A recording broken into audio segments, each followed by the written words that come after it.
एक दिन आएगा जब हमारी खामोशी उन आवाजों से ज्यादा ताकतवर साबित होगी जिनका आज तुम गला घोट रहे हो।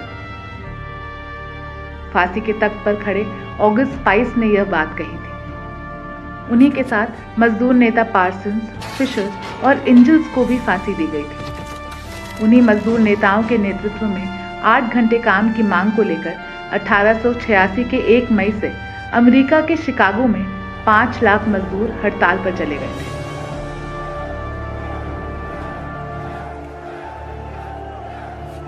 हड़ताल तोड़ने की साजिशों के खिलाफ 4 मई को मजदूर हे मार्केट की सभा में शामिल हुए। Working men, there will be a great mass meeting tonight at 7 o'clock at the Hay Market on Randolph Street between Des Plaines। वहीं पुलिस के हमले का मुकाबला करते हुए मजदूर संघर्ष के अमर इतिहास की रचना हुई। मौके पर ही कई मजदूर शहीद हो गए। बाद में न्याय का स्वांग रचते हुए मजदूर नेताओं को फांसी पर लटका दिया गया।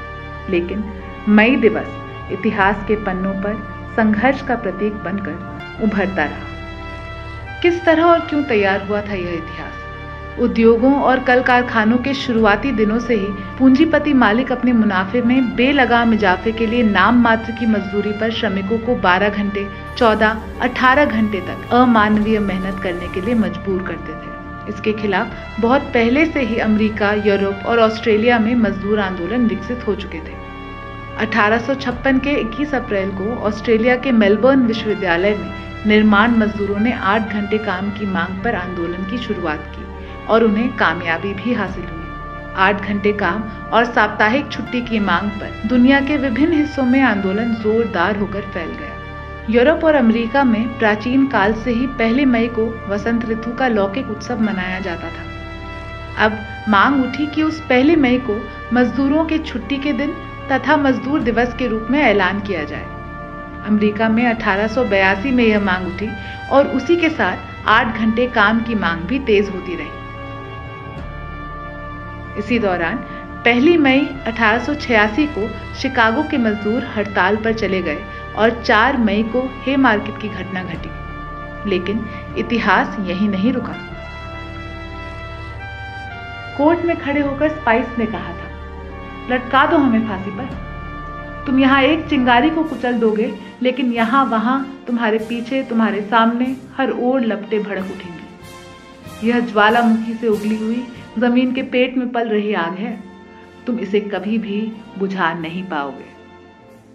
दरअसल इतिहास इसी क्रम में आगे बढ़ता रहा। 1889 में फ्रांसीसी क्रांति की 100वीं वर्षगांठ पर पेरिस में आयोजित समाजवादी सम्मेलन में प्रस्ताव पेश किया गया कि सभी देशों में मई दिवस का पालन हो। इसी क्रम में 1904 के सम्मेलन में दुनिया भर के मेहनतकशों के तमाम जायज आंदोलनों को आगे बढ़ाने के लिए 1 मई को अंतर्राष्ट्रीय मजदूर एकजुटता दिवस के रूप में मनाने का फैसला लिया गया।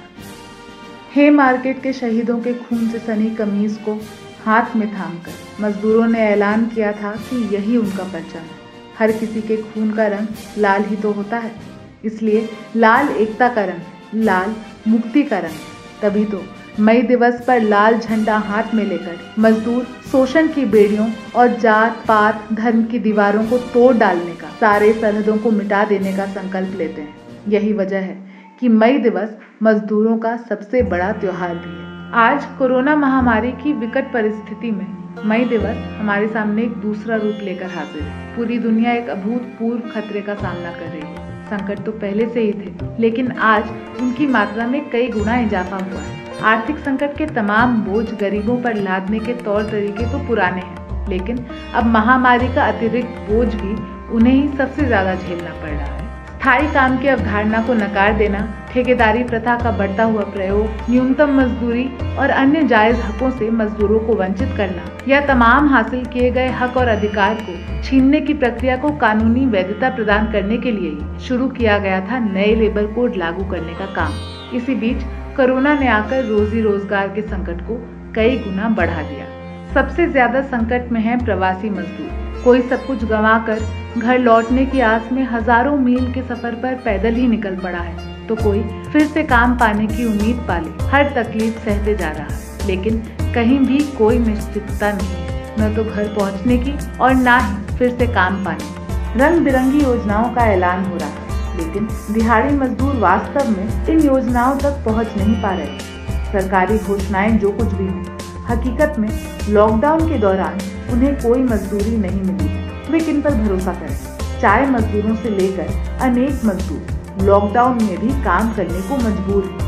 यहाँ तक कि सरकारी कर्मचारियों के महंगाई भत्ते पर भी कटौती होने वाली है। लेकिन दूसरी तरफ मालिक लोग विभिन्न पैकेज और कर छूट हासिल करते ही जा रहे हैं। इसी बीच गुजरात के मालिकों ने बिना कोई ओवरटाइम दिए ही मजदूरों से 12 घंटे काम कराने की अनुमति भी हासिल कर ली। और ऐसा हुआ है इस बार के मई दिवस के ठीक पहले। इन मालिकों ने मजदूरी में कटौती की मांग भी उठाई है और अगले 1 साल तक यूनियन का पंजीकरण बंद कराने की मांग भी रख चुके हैं। सरकार से भी सिर्फ इन्हीं की मांग सुनी जाती है। आज बहुतों का मानना यह है कि मालिकों के मुनाफे की भूख मिटाने के लिए जिस तरह जनस्वास्थ्य की बलि चढ़ा दी गई थी, महामारी से निपटने की विफलता की यह एक बड़ी वजह है। इस महामारी ने एक बार फिर पूंजीवादी व्यवस्था के खोखलेपन को साबित कर दिया है।